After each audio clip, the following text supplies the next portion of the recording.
Perkenalkan, nama lengkap saya Julita Teresia Charles, NPM 2030286 dari kelas 2020C Program Studi Sosial Ekonomi Pertanian. Di sini saya akan menjawab pertanyaan ujian tengah semester mata kuliah dasar perlindungan tanaman. Jelaskan definisi, tujuan, dan hakikat konsep dasar perlindungan tanaman. Baik, yang pertama saya akan menjelaskan definisi, tujuan, dan hakikat konsep dasar dari perlindungan tanaman. Yang pertama saya akan menjelaskan definisi perlindungan tanaman. Perlindungan tanaman ialah suatu usaha yang diberikan kepada tanaman untuk mencegah, menghindarkan, dan menyehatkan kembali tanaman dari serangan organisme pengganggu agar pertumbuhan dan produksi tanaman menjadi normal. Yang kedua, perlindungan tanaman bertujuan untuk mendapatkan rendemen ekonomi yang optimal dengan kerusakan lingkungan yang minimal. Yang ketiga, perlindungan tanaman pada hakikatnya tidak meningkatkan hasil, tetapi dengan adanya usaha perlindungan tanaman akan menyelamatkan kehilangan hasil sehingga produksi tanaman normal atau Jelaskan pentingnya perlindungan tanaman dari organisme pengganggu tanaman. Akan menjelaskan pentingnya perlindungan tanaman. Pertambahan penduduk dunia mengakibatkan kebutuhan pangan meningkat, sehingga peranan perlindungan tanaman meningkat. Tanpa kegiatan perlindungan tanaman yang teratur, produksi pangan dunia akan terganggu. Identifikasilah hama dan penyakit pada satu tanaman perkebunan, hortikultura, dan tanaman pangan. Saya akan menjelaskan hama dan penyakit pada tanaman perkebunan. Di sini saya mengambil tanaman kopi.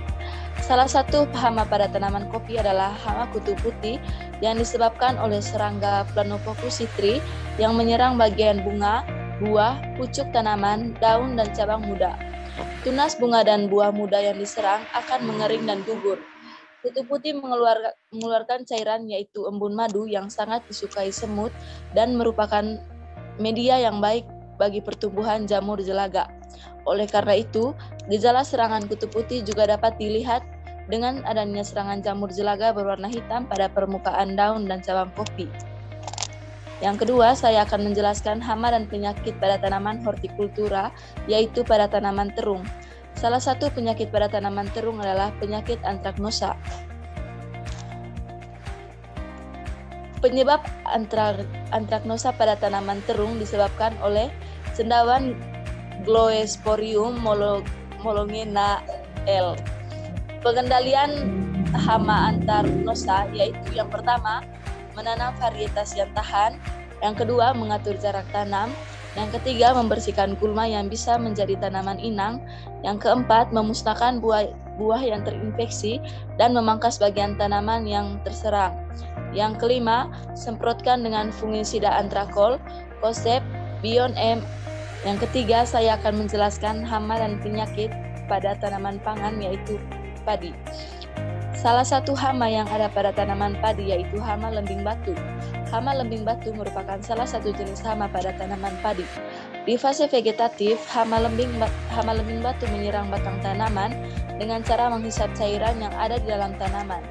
Jika tidak ditanggulangi, tanaman akan kerdil dan daun akan menguning atau kemerahan seperti terbakar. Dalam waktu 3-7 hari, tanaman akan mati. Jelaskan gejala yang ditimbulkan akibat serangan dari salah satu hama atau penyakit pada tanaman. Gejala yang terjadi di penyakit antraknosa pada tanaman terung. Antraknosa pada tanaman terung disebabkan oleh cendawan Gloeosporium molongena. Permukaan daun tanaman yang terserang penyakit ini akan memiliki bercak coklat kehitaman, daun keriting, dan menggulung. Terung yang terserang penyakit ini memiliki bercak yang membentuk cekungan ke arah dalam dan terdapat miselium. Bercak berwarna coklat tua dengan ukuran antara 2 dan 5 cm. Bercak-bercak tersebut dapat berkembang luas dan pada bagian tengah bercak terdapat bintik-bintik. Kondisi tersebut berlanjut, maka buah